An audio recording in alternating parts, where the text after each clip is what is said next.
My name is Jeff Wedgwood, and this is the class on scientific evidence for evolution. This is class 8. This is the student's choice class, and they chose to have me speak about the origin of life. Thank you.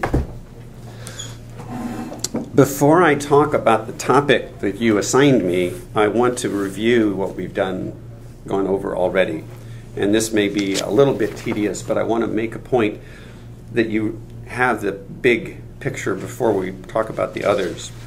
I started by defining terms, defining what evolution is, modification with descent and natural selection as the method.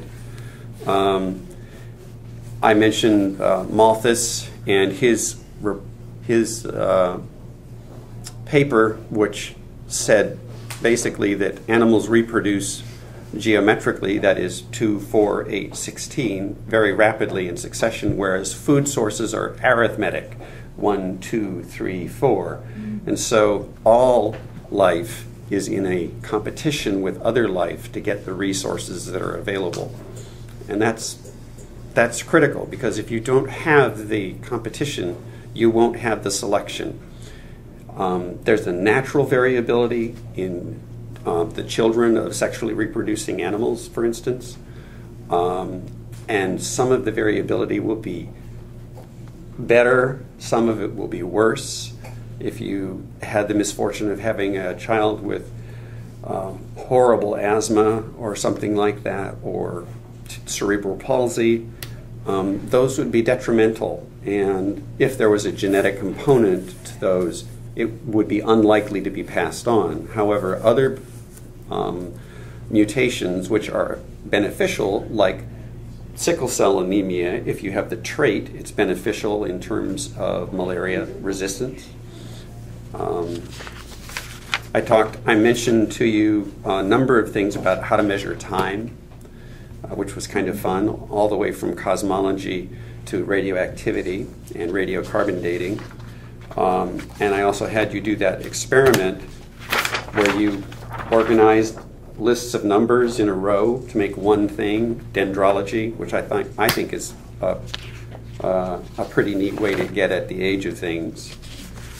I introduced you to isotopes, to the mass spectrometer, to try and figure out how old things are. And then we talked about William Smith, the father of geology, and his principle of superimposition. That is, when you look at layers of sediment, older things are on the lowest level and newer things are on the highest level. And his principle of faunal succession, that is, you'll find different fossils in different layers, and that is consistent across enormous areas. I mentioned plate tectonics and continental drift as two areas which strongly support evolution.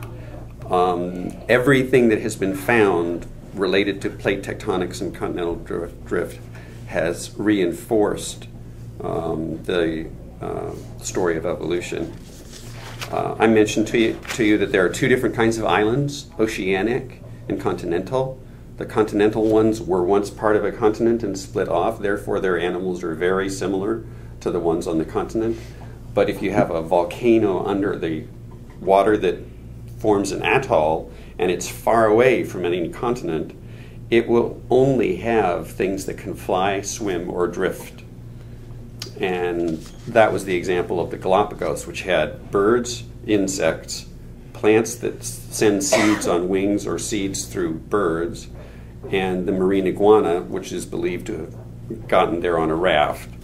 And the raft hypothesis has been observed. That is, they've seen iguanas on rafts far away from where they belong.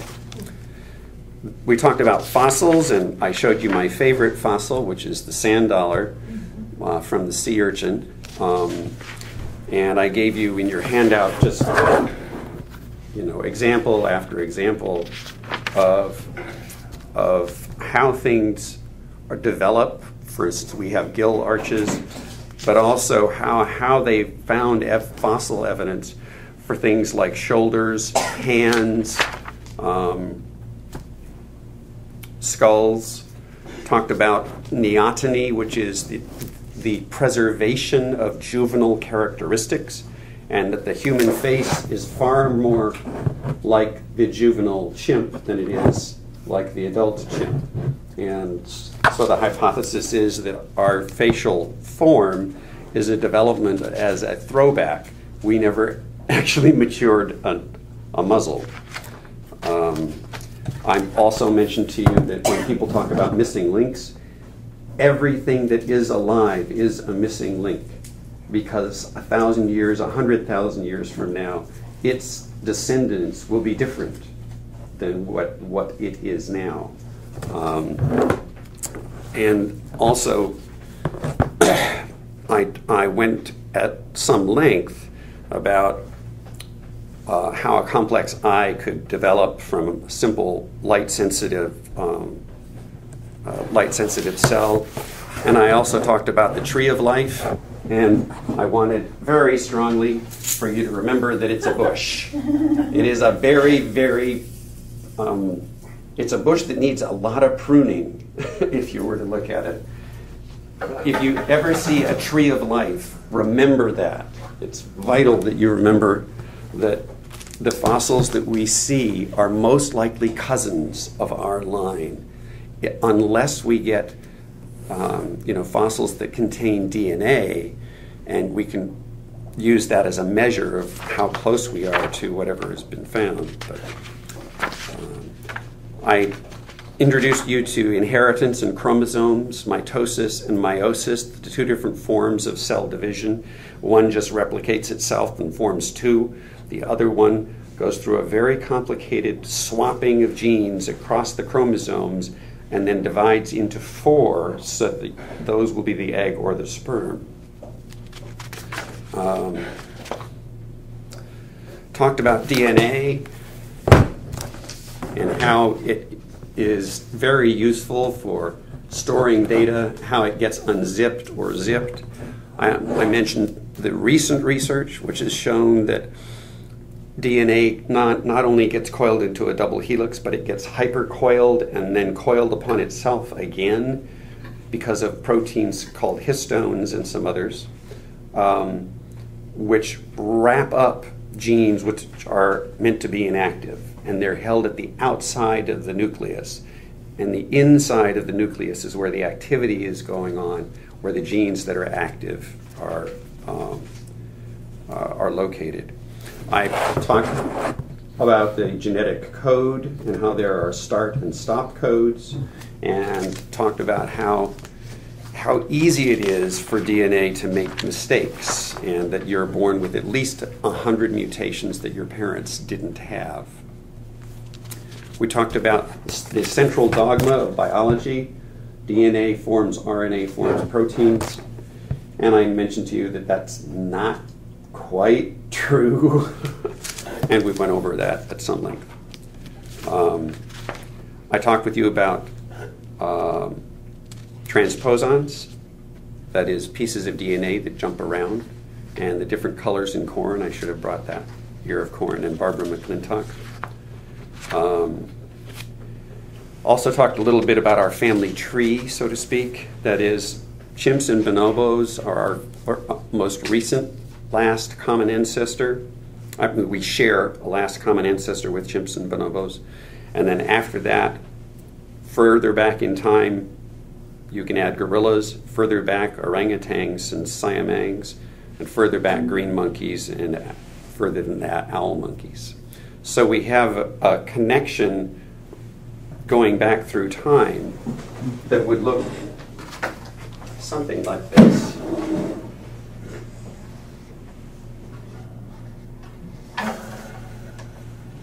So humans and chimps and bonobos. And then there's another one where this comes back and links into that. Another one further back in time where that links. This would be something like orangutans, or gorillas. This would be orangutans, for instance.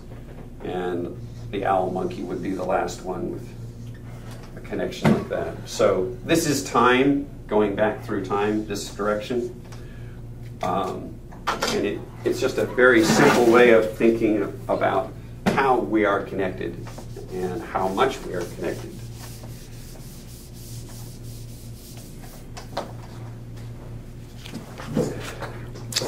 I also talked about fossil DNA, fossil genes. That is, genes which have been damaged to a point where they're no longer expressed and they're free to mutate randomly, and we can use them as a DNA clock. Also talked about immortal DNA, that is DNA that is a gene that is so critical, for instance, metabolizing sugars. If it's that critical, evolution will select to keep it unchanged, because every animal that had a mutation in that gene died and couldn't reproduce.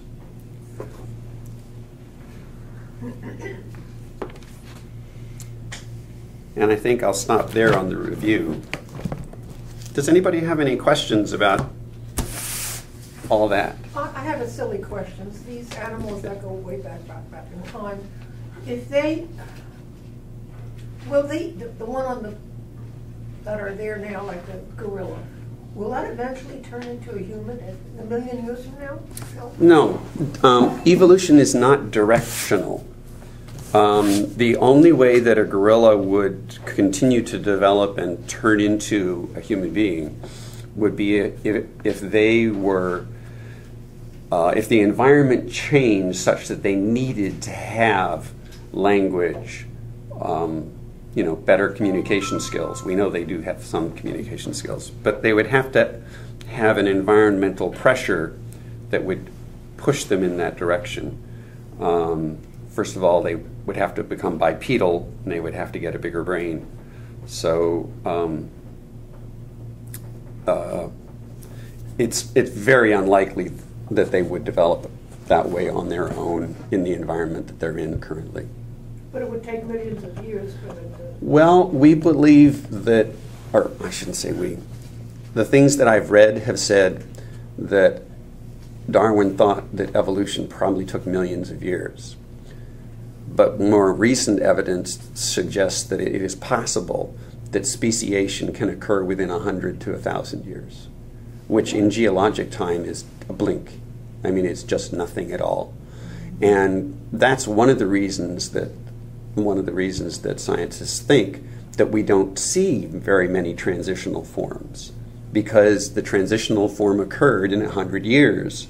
And now you've got the fossil layer below, which has the old animal, and the fossil layer above, which is 150 years later, which has the new animal that's completely different.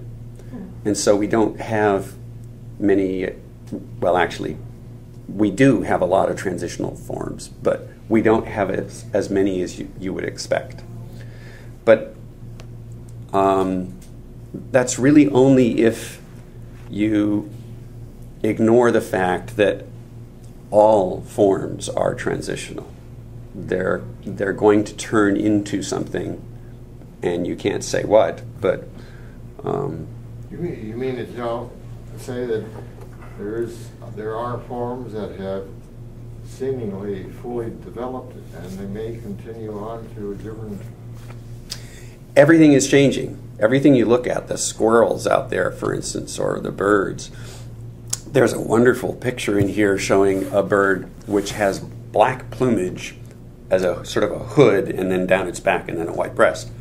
And it shows the exact same bird. It appears to be the exact same bird, but its plumage is bright blue. And the two of them can't mate. So they're considered separate species. And it really wouldn't take much of a genetic change for plumage color to change, but it's a startling change anyway. Any other questions? Do you feel like you understood or really could handle the guts of evolution if somebody asked you? I have a taste for it. A taste for it? Yes. Okay. Well, I've tried to impart knowledge and approaches. I guess the thing I would say is just remember the bushy tree of life, and remember how selection works. Selection is a positive force. People think of it often as being a negative one. Survival of the fittest means loss of the unfit. But if you think about it, if you have a population of antelopes, for instance, and one of them can run faster, the selection will be for that gene to go through the population as it is reproducing each year, and within 10 years or less, 90% of the population will have that gene, because that gene saves them from being eaten by the lions or other carnivores. What about some of these diseases that come along, maybe that weren't there during the plague and all that time? Yeah. Yeah. How does that happen? These bad genes, Oh. how do they stick around? Well, I'm not sure I know what you mean by bad genes. Are you talking about the bacterium, the infection, or are you talking about... What do you think, something like Alzheimer's? Do you think that was around a million years ago? No, because we didn't live long enough. Oh. You have to realize that only a couple hundred years ago, the mean life expectancy was 35.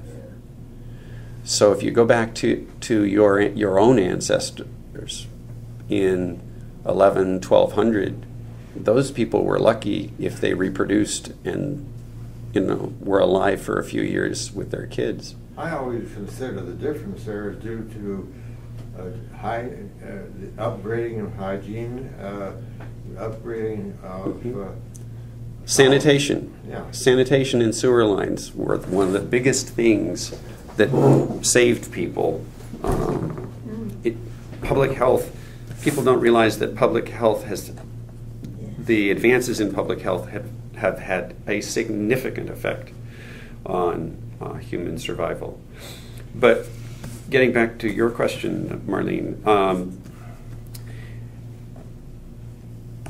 for most of humans on the earth, for most of the time that humans have been modern humans on the earth, you reproduced at 15 and you died at 30.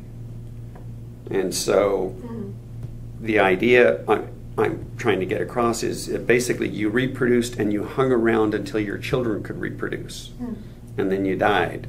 Everything that we have in modern society is because we live too long. We're supposed to reproduce and die like salmon, and we aren't. That's an interesting thought. You can beat the game if you can live long enough.